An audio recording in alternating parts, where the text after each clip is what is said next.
السلام علیکم عزیز طلباء۔ پاکستان موومنٹ کا اہم ٹاپک آل انڈیا مسلم لیگ کا قیام، تنظیم و تشکیل، مقاصد، پس منظر، اسباب۔ سیکنڈ ایئر کے سویکس و مطالعہ پاکستان لازمی کے طلباء دونوں اس ٹاپک سے استفادہ حاصل کر سکتے ہیں۔ تو ہم شروع کرتے ہیں۔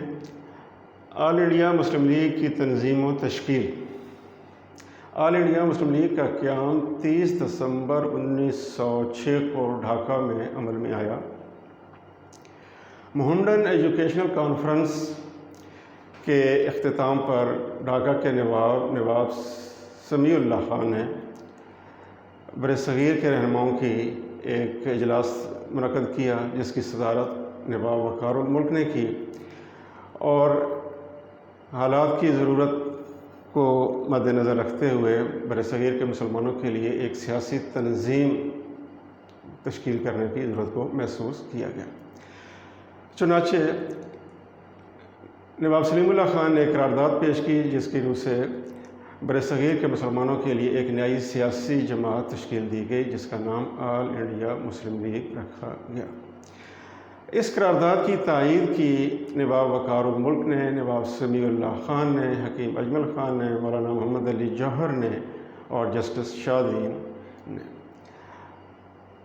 اس سیاسی جماعت کا سربراہ سر آغا خان کو بنایا گیا۔ پہلے صدر بنے مسلم لیگ کے سر آغا خان، ایک نامور سماجی شخصیت برصغیر کی، اور اس کا مرکزی دفتر بنایا گیا علی گڑھ کو، کیونکہ سر سید احمد خان کی تمام تحریکیں جو انہوں نے شروع کی برصغیر کے مسلمانوں کو متحرک کرنے کے لیے، ان کا مرکز علی گڑھ تھا، اور اس کے سیکرٹری جنرل بنے سید حسین بلگرامی۔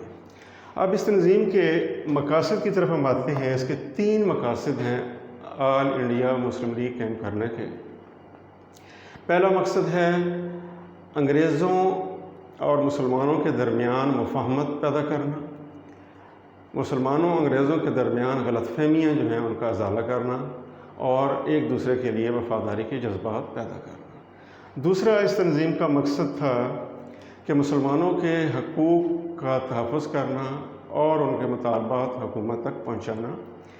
تیسرا مقصد آل انڈیا مسلم لیگ قائم کرنے کا ہے کہ ہندوستان کی دیگر قومیں جو ہیں ان کے ساتھ مفاہمت اختیار کرنا۔ اب ہم آتے ہیں اس تنظیم کی ضرورت کیوں محسوس کی گئی، پس منظر کیا ہے، آل انڈیا مسلم لیگ قائم کرنے کے اسباب کیا ہیں، ان کی طرف ہم آتے ہیں۔ تو سب سے پہلے ہے انڈین نیشنل کانگریس کا قیام۔ عزیز طلباء، برصغیر میں سب سے پہلے سیاسی جماعت جو قائم کی گئی وہ تھی آل انڈیا نیشنل کانگریس۔ اس کا قیام 1885 میں عمل میں آیا۔ ایک انگریز ریٹائرڈ سول سرونٹ لارڈ اے او ہیوم نے اس کی بنیاد رکھی، اور یہ ہندوستان کی پہلی سیاسی جماعت تھی جس کا مقصد کہ برصغیر کے تمام لوگ اپنے سیاسی مسائل جو ہیں وہ ایک پلیٹ فارم پر حل کر سکیں اور حکومت تک پہنچا سکیں۔ بہت جلد آل انڈیا نیشنل کانگریس میں ہندوؤں کی اکثریت ہو گئی، اور انڈین نیشنل کانگریس جو ہے یہ ہندوؤں کے حقوق کے لیے کام کرنے لگی۔ چنانچہ برصغیر کے مسلمانوں نے سوچا کہ ان کی بھی ایک سیاسی جماعت ہونی چاہیے جو برصغیر کے مسلمانوں کے حقوق کے لیے کام کرے۔ دوسرا اہم پوائنٹ، ہندو تحریکیں۔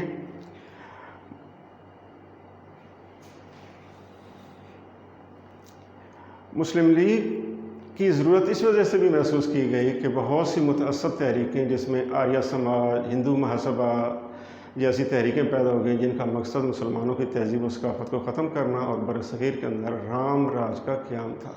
چنانچہ مسلمانوں کی تہذیب و ثقافت کو تحفظ دینے کے لیے آل انڈیا مسلم لیگ کا قیام جو ہے وہ عمل میں لایا گیا۔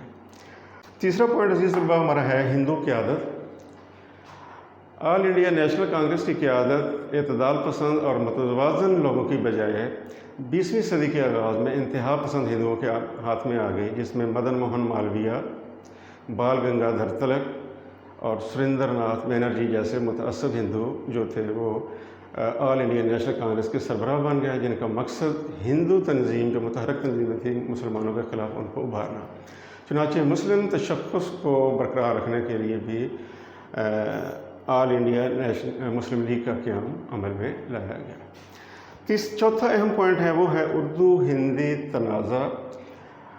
اردو مسلمانوں کے دور حکومت میں پروان چڑھی اور مسلمانوں کا علمی و ادبی سرمایہ اردو میں محفوظ تھا۔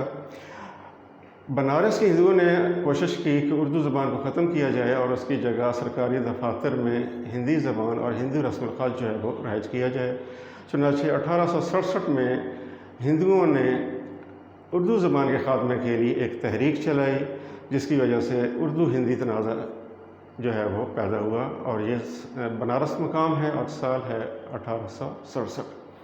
ہندوؤں نے انگریزوں پر دباؤ ڈالا کہ اردو زبان کو ختم کیا جائے، اور بہت سے انگریز جو ہیں وہ ان کے دباؤ میں آ گئے۔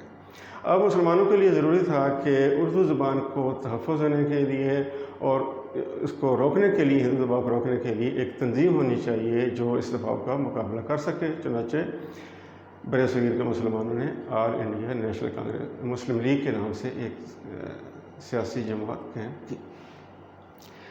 پانچواں اہم پوائنٹ ہے وہ ہے تقسیم بنگال۔ بنگال ایک بہت بڑا صوبہ ہے جس کی آبادی بھی زیادہ ہے اور رقبہ بھی زیادہ ہے۔ انتظامی لحاظ سے وائسرائے لارڈ کرزن کے دور میں 1905 میں بنگال کو 2 صوبوں میں تقسیم کر دیا گیا، ایک صوبہ مشرقی بنگال اور دوسرا صوبہ مغربی بنگال کہلایا۔ مغربی بنگال میں ہندوؤں کی اکثریت تھی اور مشرقی بنگال میں مسلمانوں کی آبادی زیادہ ہو گئی۔ علیحدہ صوبہ بن جانے کی وجہ سے مسلمانوں نے خوشی کا اظہار کیا، انگریزوں کو شکریہ کے خطوط لکھے گئے، اور علیحدہ صوبہ بن جانے کی وجہ سے یونیورسٹی بنی، بورڈ آف ریونیو بنا، ایک علیحدہ ہائی کورٹ جو ہے وہ بنی، اور دیگر حکومتی ادارے جو ہیں وہ بنے، جس کی وجہ سے مسلمانوں کو تعلیمی، عدالتی اور معاشی طور پر جو ہے وہ فائدہ حاصل ہوا۔ اس کا ہندو وکلاء، ہندو ذمہ دار اور ہندو تاجر جو ہیں انہوں نے اس کا بہت احتجاج کیا، اور بنگال کی تقسیم جو ہے اس کو ختم کرنے کے لیے احتجاج کرنا شروع کر دیا۔ چنانچہ برِ صغیر کے مسلمانوں نے ہندو دباؤ کو روکنے کے لیے ایک سیاسی تنظیم کی ضرورت محسوس کی، اور یوں مسلم لیگ کا قیام عمل میں لایا گیا۔ چھٹا اور اہم پوائنٹ ہے شملہ وفد۔ برطانوی پارلیمنٹ میں سیکرٹری امور ہند مارلے نے تقریر کرتے ہوئے کہا کہ برِ صغیر میں سیاسی اصلاحات نافذ کی جائیں گی۔ چنانچہ برِ صغیر کے مسلمانوں نے سوچا کہ ان اصلاحات کے نفاذ سے قبل مسلمانوں کا ایک نمائندہ وفد جو ہے اس کو وائسرائے سے ملاقات کرنی چاہیے اور اپنے لیے جائز نمائندگی کے حصول کا مطالبہ جو ہے وہ منوانا چاہیے۔ چنانچہ مسلمانوں کا ایک 35 رکنی وفد سر آغا خان کی سربراہی میں شملہ کے مقام پہ وائسرائے لارڈ منٹو سے ملا، اور مسلمانوں کے جو مطالبات ہیں وہ وائسرائے کے سامنے رکھے گئے۔ وائسرائے نے مسلمانوں کے تمام مطالبات بڑے توجہ سے سنے، اور آئندہ اصلاحات جب نافذ کی جائیں گی اس میں ان کو کنسیڈر کرنے کا جو ہے انہوں نے وعدہ کیا۔ تو یوں جو مطالبہ کیا گیا شملہ وفد میں، جو سر فہرست مطالبہ تھا وہ تھا مسلمانوں کے لیے جداگانہ طریقۂ انتخاب کا مطالبہ۔ تو شملہ وفد جب کامیاب واپس آیا تو برِ صغیر کے مسلمانوں نے سوچا کہ اب ضروری ہو گیا ہے کہ مسلمانوں کی ایک سیاسی تنظیم قائم ہو جو کہ انگریزوں کو ان کے مطالبات جو ہے ان کی یاد دہانی کراتی رہے۔ تو یوں ڈھاکہ کے مقام پہ 30 دسمبر 1906 کو برِ صغیر کے مسلمانوں کی پہلی سیاسی جماعت آل انڈیا مسلم لیگ قائم کی گئی، جس کے پہلے صدر سر آغا خان بنے، جس کے سیکرٹری بنے سید حسین بل گرامی، اور لندن میں بھی مسلم لیگ کی ایک برانچ قائم کی گئی جس کے صدر تھے سید امیر علی۔ اس کا پہلا مرکزی دفتر بنایا گیا علی گڑھ کو، کیونکہ مسلمانوں کی تمام تحریکیں جو ہیں ان کا مرکز علی گڑھ تھا۔ تو یہ ایک اہم سوال ہے، اور اس میں سب سے پہلی جو کامیابی مسلم لیگ کو ملی وہ 1909 میں ملی، جب منٹو مارلے اصلاحات نافذ ہوئی اور اس میں مسلمانوں کا جداگانہ طریقۂ انتخاب کا مطالبہ مانا گیا۔ جداگانہ طریقۂ انتخاب کیا ہے؟ جداگانہ طریقۂ انتخاب یہ ہے کہ ہندو نمائندوں کو منتخب کریں اور مسلمان نمائندوں کو منتخب کریں گے۔ تو مسلم لیگ ہی واحد پہلی سیاسی جماعت ہے جس نے ایک طویل سیاسی جدوجہد کے بعد بر صغیر کے مسلمانوں کے لیے ایک علیحدہ وطن پاکستان حاصل کیا۔ تو یہ ایک اہم سوال ہے عزیز طلباء، مطالعہ پاکستان کے طلباء اور سوکس کے طلباء کے لیے خاص طور پہ انتہائی اہم ہے، اور اس میں سے 1 نمبر سے لے کے 20 نمبر تک کے سوالات جو ہیں آپ سے پوچھے جا سکتے ہیں۔ تو آپ نے یہ تیار کرنا ہے۔ اوکے، اللہ حافظ۔